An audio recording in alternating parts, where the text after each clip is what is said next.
PV Narasimha Rao के बाद कांग्रेस ने हमेशा ही स्ट्रगल किया है आफ्टर 1994। कभी भी फुल फ्लेज मेजॉरिटी में मोदी शिक्षित नहीं है। जिसने 4-4 5-5 किताबें लिख रखी हो अपने जीवन काल में, वो अशिक्षित होना और शिक्षा। पीवी नरसिम्हा राव के बाद कांग्रेस ने हमेशा ही स्ट्रगल किया है आफ्टर 1994। कभी भी फुल फ्लेज मेजॉरिटी विशेष है क्या? 32 लोगों की कानून बनने के बाद अब तक सदस्यता जा चुकी है, जिसमें 7 बीजेपी के। पहली बार लगा कि न्यायपालिका ने जो जजमेंट दिया, उसके बाद लगा कि अभिषेक, चंदन या किसी और राहुल गांधी में कोई अंतर नहीं है। सरकार का मूल मुद्दा जातीय जनगणना हो और आपको जाति में उलझा देना हो, तब आपको यही साथ किसी भी सरकारी स्कूल में चलिए और आपको मैं दिखा दूंगा कि ना लैब इक्विपमेंट है, ना किताबें हैं।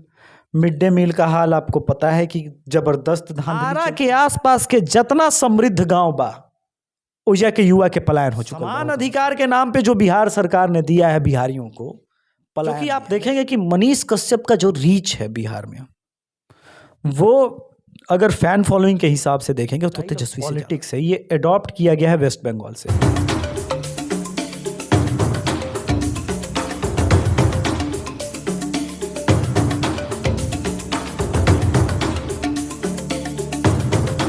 नमस्कार, स्वागत है आप सभी का। आप देख रहे थे पब्लिक आईडी और आज हमारे साथ जुड़े हुए हैं द अभिषेक तिवारी शो से अभिषेक तिवारी भैया, और इनसे बात करेंगे। बहुत सारे मुद्दे हैं बिहार पॉलिटिक्स से लेकर के केंद्र की पॉलिटिक्स से। राहुल गांधी, आदित्यनाथ योगी, मोदी जी, बिहार में जो नीतीश सरकार है, तेजस्वी जी, और पत्रकारों पे जो जुर्म किया जा रहा है बिहार में, इन सारी मुद्दाओं से बात करेंगे अभिषेक तिवारी जी से। और स्वागत है हमारे चैनल पर आपका सर।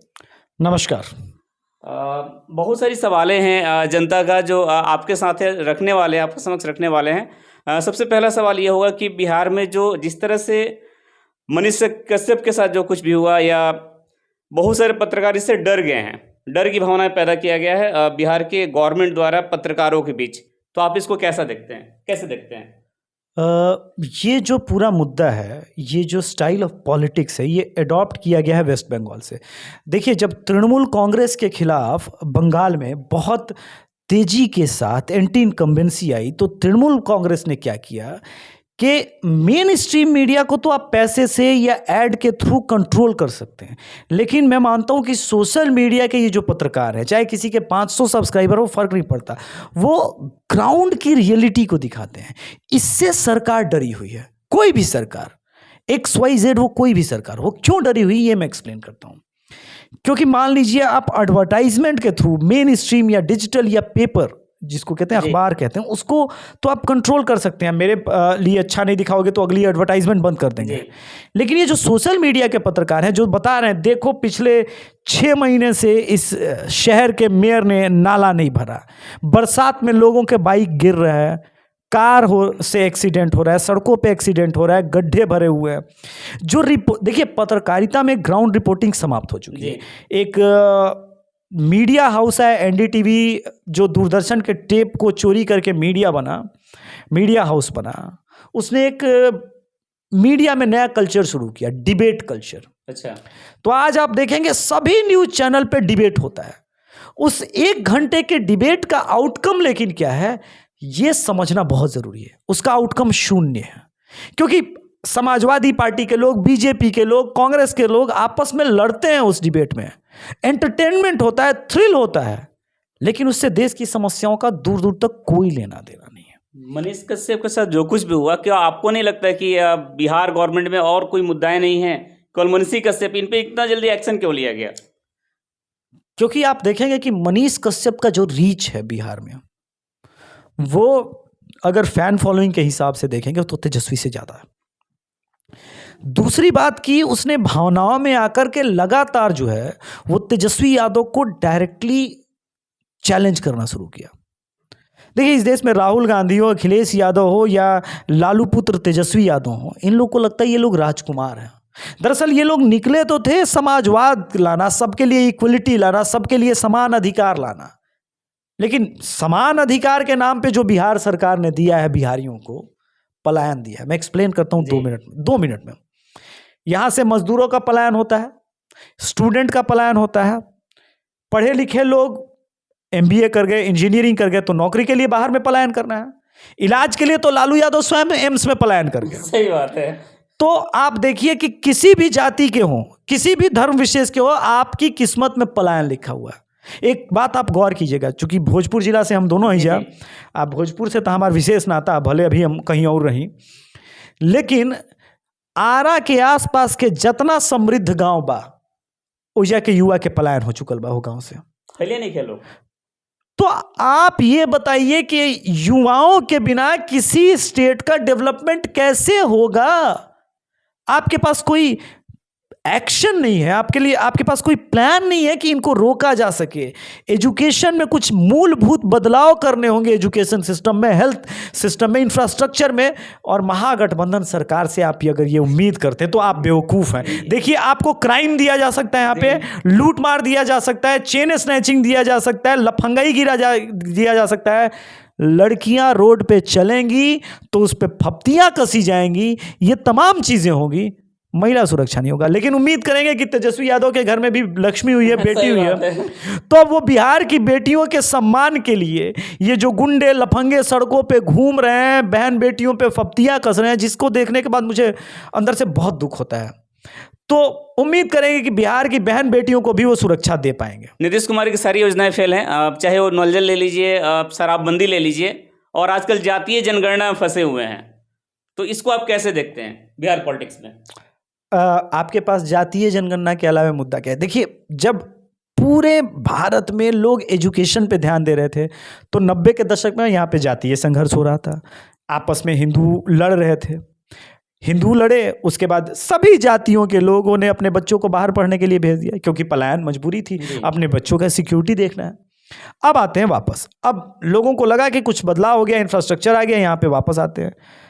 तो अपहरण उद्योग अभी भी जस का तस चालू है, फिरौती हो रही है। एक बड़े नेता के चचेरे भाई ने फिरौती मांगी है, अभी वो प्रमुख न्यूज बना हुआ है। तो ये तमाम चीज़ें हैं। अब आते हैं जल नल पे। पटना राजधानी बिहार की है जी। 1905 के आपके दर्शक और आप, जो नहर और सीवेज सिस्टम था उसको निकाल के देखिए, वो सब भर दिए गए, उस पर सड़क बना दिया गया, कहीं रोड बना दिया गया, सारे नाले भर दिए गए। अब बताइए, अब आप ड्रामा कर रहे हैं, आपने पूरे पटना को कंक्रीट का जंगल बना दिया, और अब आप ड्रामा कर रहे हैं कि जल नल। अरे मजाक कर रहे हैं क्या आप इस देश के लोगों के साथ? क्या करना चाहते हैं? बिहार में जब तेजस्वी की सरकार नहीं थी तो उन्होंने बिहार की युवाओं के साथ एक वादा किया था रोजगार को लेकर के, कि जब हमारी सरकार आएगी तो लाखों की संख्या में रोजगार देंगे बिहार वासियों को, बिहार की युवाओं को। जबकि ऐसा बिल्कुल देखने को नहीं मिल रहा है। कुछ दिन पहले शिक्षक बहाली को लेकर के जो लाठीचार्ज वगैरह हुआ था, जो भी कुछ हुआ था, और वैकेंसी दूर दूर तक दिखाई नहीं दे रही है। तो आप इसको कैसे देखते हैं? देखिए, एक नारा था कि कमाई दवाई पढ़ाई। तो पढ़ाई तो ऐसा है कि आप मेरे साथ किसी भी सरकारी स्कूल में चलिए और आपको मैं दिखा दूंगा कि ना लैब इक्विपमेंट है, ना किताबें हैं।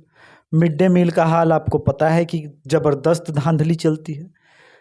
इस देश में लूट का ये सब नया ड्रामा है, ये सब लूट के पैमाने हैं, नया स्टैंडर्ड सेट किया जा रहा है। अब आते हैं शिक्षक बहाली। देखिए, शिक्षक बहाली, इसके अलावा पहले बीपीएससी वाले बेचारे गुलाब का फूल हाथ लेके निकले थे, उनको पीट दिया गया। मुख्यमंत्री से पूछा गया कि लाठीचार्ज हुआ है, तो नीतीश कुमार बोले हैं लाठीचार्ज हुआ है जी, पूछ के बताते हैं, हमको पता नहीं है। सही बात। तो ये बताता है कि सरकार कितनी सीरियस है। देखिए, जब सरकार का मूल मुद्दा जातीय जनगणना हो और आपको जाति में उलझा देना हो, तब आपको यही मिलेगा जो मिल रहा है, आश्वासन। जो मिल रहा है ना, आपको रोजगार नहीं मिल रहा है, आश्वासन मिल रहा है, वादे मिल रहे हैं। अब आप देखिए, बिहार में अभी चिराग पासवान ने प्रेस कॉन्फ्रेंस किया, उस प्रेस कॉन्फ्रेंस में मैं था। उन्होंने कहा कि बिहार में बिजली के दाम 25% बिहार दिवस के अवसर पर बढ़ा दिया गया। तो आपने दारूबंदी के साथ बिहार के रेवेन्यू को तो खत्म कर ही दिया है। बाकी अन्य मुद्दों पे देखिए, दारू तो केरल में भी चालू है, तो क्या वहाँ पे लॉ एंड ऑर्डर नहीं है? वहाँ पे तो बिहार से काफ़ी अच्छी लॉ एंड ऑर्डर है। वहाँ पे लेफ्ट की सरकार है, वहाँ पे भाजपा विरोधी आप हो सकते हैं, लेफ्ट के साथ तो आप सत्ता में हैं, लेकिन वहाँ पे शराब आप सड़क पे नहीं पी सकते। शराब पी करके हंगामा करने पे जेल और बाकी पहले से ही कार्रवाई के प्रावधान है। आप वो कीजिए ना, आप क्यों फोर्स करते हैं?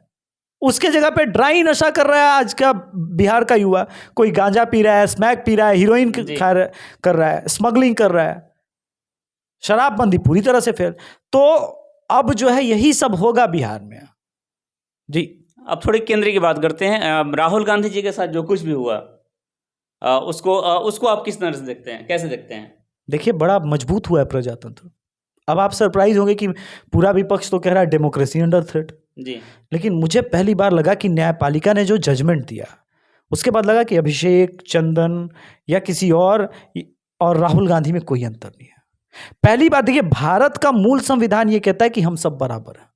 कांग्रेस तो ऐसा नहीं मानती है। कांग्रेस क्या मानती, मुझे इस बात से फर्क नहीं पड़ता, मैं तो संविधान की सुनूंगा ना। राहुल गांधी ने ही वो पर्ची फाड़ी। वो तो कहती है कि नहीं, ये बीजेपी का ये खेल है, बीजेपी ऐसा कर रहा है तो राहुल गांधी के साथ। अरे तो भाई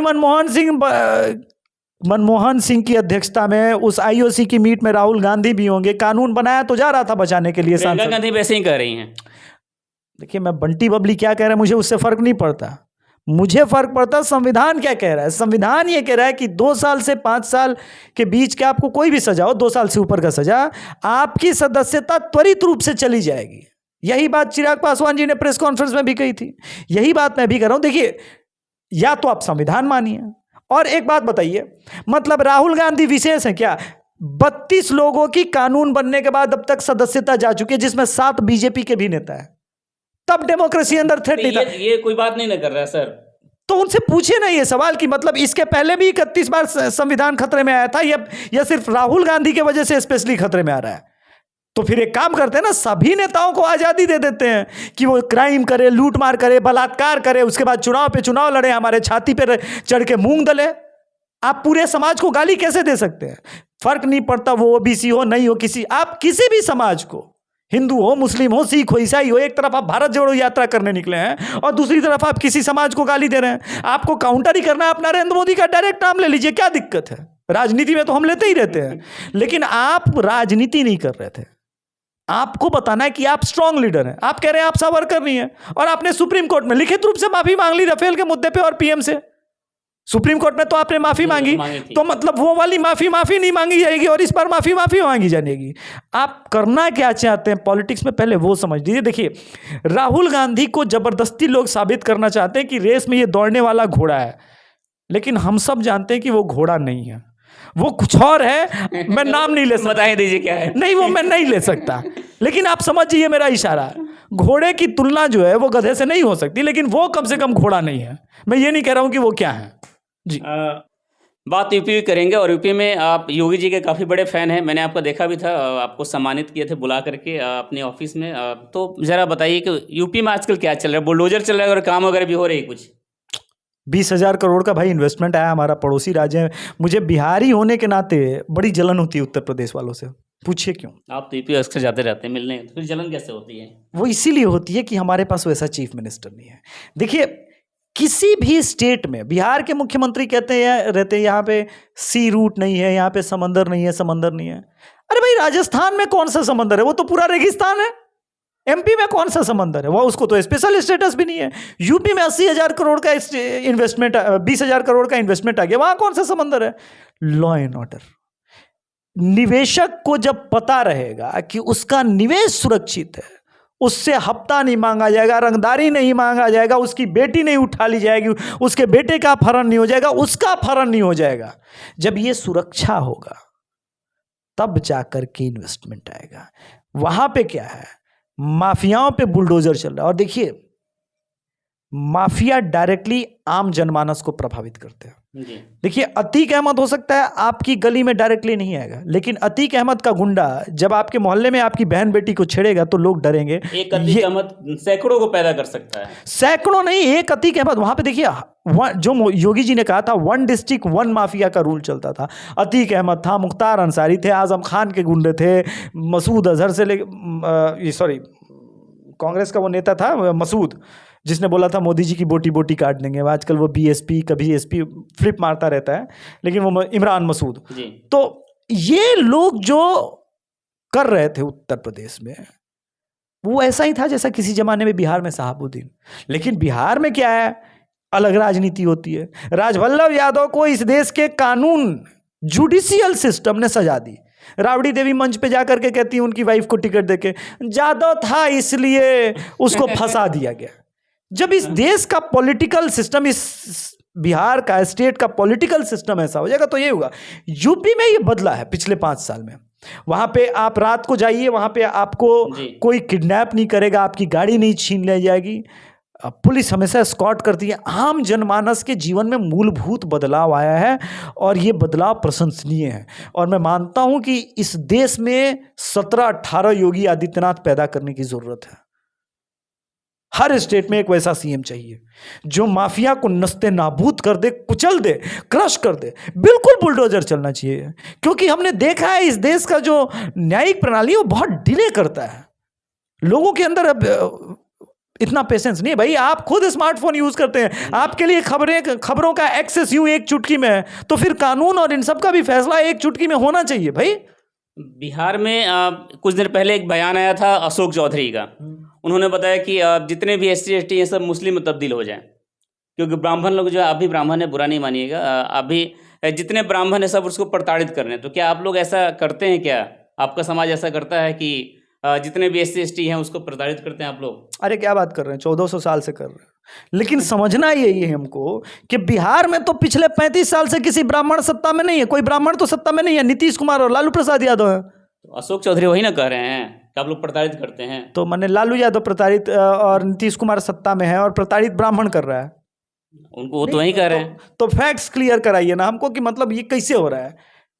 एक तरफ सत्ता में लालू जी रहे, उसके बाद अब नीतीश कुमार जी पिछले 20 साल से प्रताड़ित ब्राह्मण कर रहा है।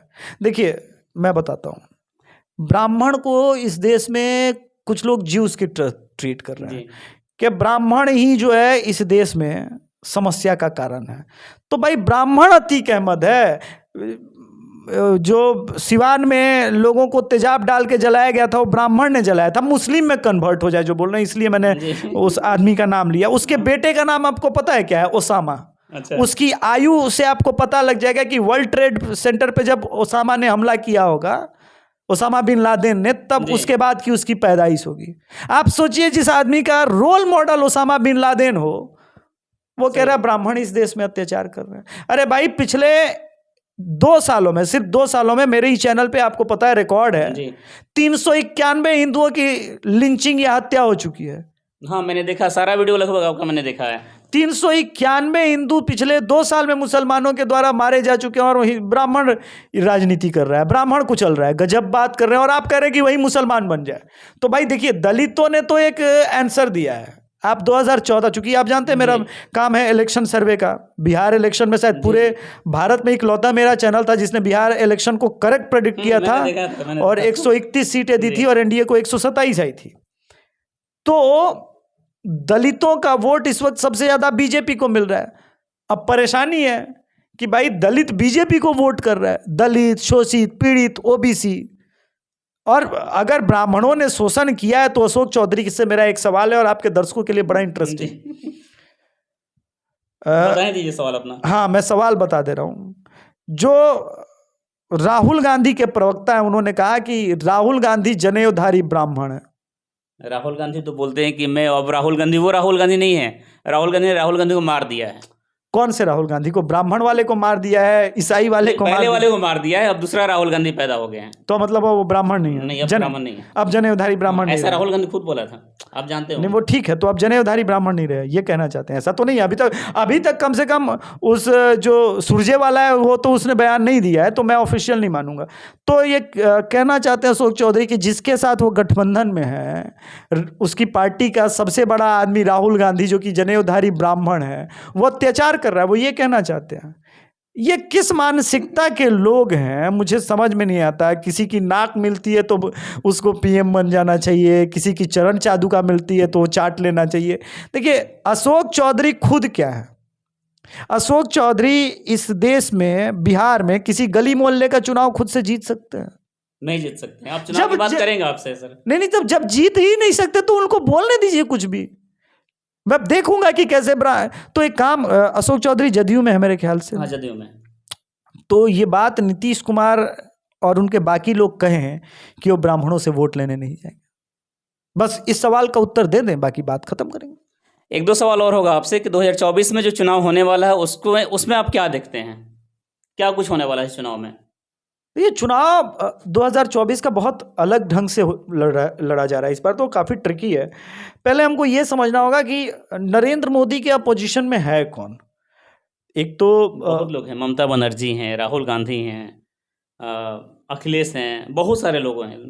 नीतीश जी भी थे या नीतीश जी भी हैं। थे या हैं? वो तो खुद ही बोले कि हम नहीं है रेस में भाई। अच्छा, अब नहीं है? अब नहीं है। होता है, कभी कभी मन करता है पीएम बन जाए, कभी नहीं बनेंगे, फिर लगता है कि अरे बीजेपी को अकेले 272 आ रही है, सीटें आ जाएंगी तो हम पीएम नहीं बनेंगे, तो फिर फ्लिप करते हैं, कहते हैं 2025 तक हम सीएम हैं। चलता रहता है नीतीश के साथ, कोई बात नहीं।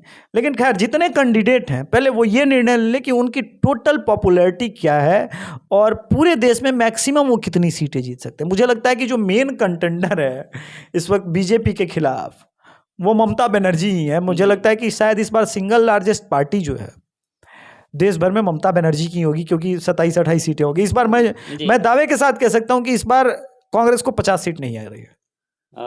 तो अगर 50 सीट कांग्रेस को नहीं आ रही तो अब मैं ये क्या बताऊं कि बीजेपी को कितनी सीटें आएंगी, ये कैलकुलेट करना थोड़ा मुश्किल है।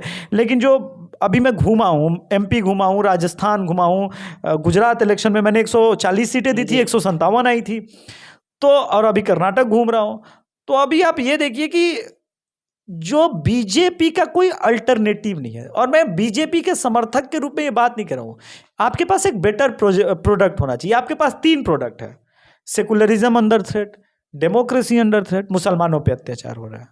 भाई आप क्या करेंगे? आप सत्ता में आएंगे, चलो मैं आपको वोट देने को तैयार हूं, आप क्या करोगे? आपने बताया कि एक ऐसा कानून लेके आएंगे कि जब दंगा होगा तो उसमें हिंदू पे सबसे पहले एफआईआर होगा, तो हिंदू आपको क्यों वोट करे? बात मोदी जी की हो रही है और 2024 चुनाव को लेकर के। तो अरविंद केजरीवाल ने बोला था कुछ दिन पहले कि ये पहली बार भारत में 12वीं पास कोई प्रधानमंत्री बना है। उन्होंने एक तरह से मोदी जी को कम पढ़ा लिखा बताया उस स्पीच में उन्होंने। तो आप क्या करते हैं इस पर?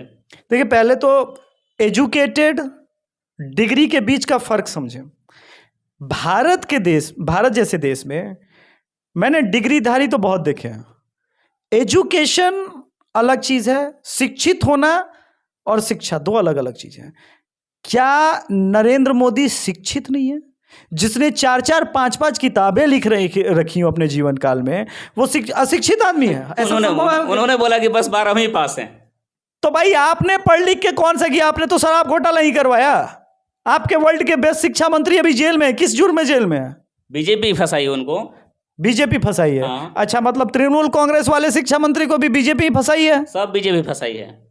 भाई गजब बात करते हैं आप। सिम तोड़ रहे हैं आपने। शराब, अगर बीजेपी फंसाई है तो आपने अपनी पुरानी शराब नीति जो है समाप्त क्यों किया? तो केजरीवाल बताएंगे ना सर। तो मैं वही कहना चाह रहा हूं ना कि देखिए, इस देश में पॉलिटिक्स के डायनेमिक्स अब बदल रहे हैं। आप जितना नरेंद्र मोदी को काउंटर करेंगे, नरेंद्र मोदी को गाली देंगे, वो आदमी उतना ही मजबूत होता जा रहा है। देखिए, 2-3 बातें इस देश के लेफ्टिस्ट को समझना होगा। वामपंथ जो है वो किसी लाला लैंड में जी रहा है, जिसको कहते हैं ना कि लिविंग इन लाला लैंड। सो अभी जो चीजें हैं वो 2 मूलभूत चीजें हैं। आपने देखा होगा कि न्यूयॉर्क टाइम्स आर्टिकल लिखता है या गार्डियन आर्टिकल लिखता है, तो उसका डायरेक्टली इंपैक्ट इंडिया में हो रहा है, क्योंकि इंडिया में सोशल मीडिया के प्रादुर्भाव के बाद हुआ ये कि लोगों के हाथ में जो न्यूज़ का एक्सेस है वो बहुत क्विकली हो गया। पहले ये नहीं था। तब जब नहीं था तो मूलभूत रूप से आप देखेंगे, कांग्रेस के बारे में बात कर रहा हूं कि पहले आज़ादी के नाम पे कुछ दिन शासन किया, फिर नेहरूवियन के थ्योरी के नाम पे, फिर Indira Gandhi is India, India is Indira Gandhi, इस थ्योरी पे चला। फिर उनके हत्या के बाद जो है सिंपैथी के नाम पे कुछ दिन राजीव बने। बट उसके बाद चीज़ें रैपिडली चेंज हुई। वो रैपिडली क्या चेंज हुई आप देखिए। पीवी नरसिम्हा राव के बाद कांग्रेस ने हमेशा ही स्ट्रगल किया है आफ्टर 1994। कभी भी फुल फ्लेज मेजॉरिटी में नहीं आई। उसका कारण यह है कि लोगों के अंदर जैसे जैसे जागृति बढ़ी और एक्सेस होता गया न्यूज़ का, कांग्रेस कोलैप्स करती चली गई। कांग्रेस के अंदर मूलभूत स्ट्रक्चर में बदलाव की जरूरत है। एक अंतिम सवाल आपसे ये होगा कि जितने भी आजकल मीडिया कर्मी जो यूट्यूबर हैं, जो ग्राउंड रिपोर्टिंग करते हैं, जिसका 1000 हो 500 ये मैटर नहीं करते कितने सब्सक्राइबर है ना, तो आजकल ग्राउंड रिपोर्टिंग करते हैं इलेक्शन को लेकर के, या सरकार की कमियों को दिखाते हैं, यहाँ तक कि अच्छाइयों को भी दिखाते हैं। और वो आजकल डरे हुए बिहार में, खास करके बिहार में मनीष कश्यप का मुद्दा जब से आया तब से, तो उनको आप क्या संदेश देना चाहते हैं? अपने इस लास्ट क्वेश्चन को जरा बताइए। देखिए, तमिलनाडु के इशू पे एक बात हो रही कि उसने फेक वीडियो फैलाया है। मैं एक सेकंड के लिए ये तो मान सकता हूं कि फेक वीडियो हो सकता है, पर जो तमिलनाडु में तमिल भाषा में नॉर्थ इंडियंस को गाली दी जा रही है वो तो फेक नहीं था। और तमिल भाषा वर्सेस हिंदी भाषा की लड़ाई कोई आज की नहीं है। पेरियार को अगर आप पढ़ेंगे समझेंगे या फिर द्रविड़ थ्योरी जो वो प्रेजेंट करते हैं वो तो पूरा इसी बेस पे है कि तमिलनाडु वर्सेस नथिंग। वहाँ पे आप ऐसा नहीं कि सिर्फ हिंदी के खिलाफ प्रोटेस्ट हुआ है, वहाँ पे इंग्लिश के खिलाफ भी प्रोटेस्ट हुआ है। अभी जो तमिलनाडु की इंस्पेक्टर आई थी उससे इंग्लिश में सवाल पूछा गया एंड शी सेड कि I don't know Hindi. Have you lost completely? Have you gone crazy? तुमसे अंग्रेजी में सवाल पूछ रहा है और तुम कह रहे हो मुझे हिंदी नहीं आती। ये क्या बकवास है? और तुम आई हो बिहार में, तो बिहार में तो किसी को फिर तमिल भी नहीं आता, तो फिर बिहार में क्या कर रही हो तुम? सही बात। तुम भोजपुरी में तो बात करोगे नहीं मेरे भाषा के सम्मान में। ये जो डीएमके की पॉलिटिक्स रही है शुरू से ही, जब एम करुणानिधि सत्ता के केंद्र में थे वहां पे तमिलनाडु में, तो ऐसा नहीं कि वो बहुत अच्छे व्यक्ति थे। आप ये देखिए, मैं हमेशा महिलाओं के लिए एक अलग नजरिया रखता हूं, लड़कियों के लिए। जयललिता एक्ट्रेस थी, ठीक है, लेकिन उसको भी तो संविधान ने अधिकार दिया है कि वो चुनाव लड़े, जीते हारे, वो अलग बात है। वो सदन में थी, उसके बाल खींचे गए इस देश के, ये सदन में हुआ है। तमिलनाडु के विधानसभा भवन के अंदर जयललिता की साड़ी फाड़ी गई, उसके बाल खींचे गए। इससे बड़ा डार्केस्ट डे ऑफ डेमोक्रेसी क्या होगा भाई? आप क्या बात कर रहे हैं? नहीं तो वहीं आप जो भी यूट्यूबर्स हैं उसको क्या संदेश देना चाहते हैं कि डर के? नहीं, डर देखिए, या तो आप पत्रकारिता कीजिए या डरे रहिए, लेकिन मुझे लगता है कि पत्रकारिता में कोई डर का स्थान नहीं है। मनीष कश्यप के साथ मैं इसलिए भी खड़ा हूं कि मुझे पहले तो डाउट था कि मनीष कश्यप को ट्रैप किया जा रहा है, लेकिन जब उसके अकाउंट में 42 लाख रुपए वाले मैटर को सार्वजनिक रूप से किया गया तब मैं श्योर हो गया। क्यों? क्योंकि वो तो बिहार पुलिस के अंदर आता नहीं। आपके जब अकाउंट में 42 लाख रुपए, वो कैसे इनलीगल हो सकते हैं? अकाउंट के अंदर जब आपके पास पैसे हैं 42 लाख रुपए, वो इनलीगल नहीं हो सकता, क्योंकि आपने पैन आधार तो पहले ही लिंक करके रखा है। अच्छा, वो फाउंडेशन के अंदर है, उसके टैक्सेस होते होंगे, वो पे करेगा ना 31 जुलाई तक, आप 31 मार्च तक। उसके पहले ही आपने अरेस्ट करके ये सब सारा चीज लगा दिया। उसके बाद आप कोचिंग और होर्डिंग पे पहुंच गए, जो बता रहा है इंटेंशन की अच्छा मुद्दा कमजोर है तमिलनाडु वाला, इस पे इसको बेल मिल सकती है तो एक और केस ला दो, उसके बाद एक और केस ला दो, एक और केस। लेकिन मेरा सवाल दर्शकों से है, कितने दिनों तक ये मनीष कश्यप को जेल में रख पाएंगे? 1 महीने, 2 महीने, 3 महीने? जी। जेल से बाहर निकलेगा उतना ही मजबूत होगा, और जितनी बार ये आदमी मजबूत होगा तब ये ललकारेगा और तेजस्वी यादव को। और तेजस्वी यादव के खिलाफ अगर महुआ से चुनाव लड़ गया और वो जीत गया, तब आप क्या करेंगे? वो बार बार लड़का रहा है उनके एजुकेशन पे। ये तो सवाल कोई भी बिहारी पूछेगा भाई, कि किसी का माँ बाप मुख्यमंत्री और वो एजुकेशन कंप्लीट ना कर। अच्छा, केजरीवाल से यह भी याद है कि केजरीवाल तेजस्वी यादव को समर्थन कर रहे हैं, वो खुद 9th पास है और नरेंद्र मोदी को गाली दे रहे हैं। इसी को कहते हैं लाला लैंड में जीना। उन्हें जीने दीजिए। मुझे लगता है कि इस देश का फ्यूचर बड़ा ब्राइट है। लेकिन फिर भी एक बात जरूर कहूँगा, बिहार से हैं, आप भी बिहार से हैं, तो हम बिहारियों से एक बात है, निवेदन है। तेजस्वी यादव के घर में लक्ष्मी पैदा हो गई है, तो तेजस्वी यादव जी, अब आपके घर में लक्ष्मी पैदा हुई है तो उम्मीद करूंगा कि बिहार की बेटियों पे जो फप्तियां कसी जाती है, बिहार की बेटियों को जो अपमानित किया जाता है, बिहार की लड़कियों को सड़क पे चलना आसान नहीं है बिहार की लड़कियों के लिए। मैंने देखा है, इसी पटना शहर के अंदर देखा है कि बिहार की बेटियां जब सड़कों पे चलती हैं वो असहज महसूस करती है, निगाहें लोगों की किसी और नज़र से देखती है। उसको बदलने की ज़रूरत है। बिहार में भोजपुरी के नाम पे जो अश्लीलता फैलाई जा रही है, जिन गानों के नाम पे, मैं भोजपुरी के नाम पे नहीं कह रहा हूँ, भोजपुरी गानों के नाम पे जो अश्लीलता परोसी जा रही है, उस पर काम करने की ज़रूरत है। मनीष कश्यप के अलावे उन लोगों को भी अरेस्ट करने की ज़रूरत है जो फिरौती, किडनैपिंग, इन सब मामलों में है। हो सकता है कुछ विधायक लोग भी गोली वोली चलाए हैं बिहार में, सुने हम, तो उन लोगों पे भी कार्रवाई की ज़रूरत है, और थोड़ा कार्रवाई हो तो अच्छा रहेगा। तो ये थे अभिषेक तिवारी शो के अभिषेक तिवारी जी, और इनसे बहुत सारे मुद्दे पर बात हुई। बहुत बहुत धन्यवाद आपका हमारे चैनल जुड़ने के लिए। और आप देख रहे थे पब्लिक आइडिया, कैमरा के साथ चंदन श्रीवास्तव।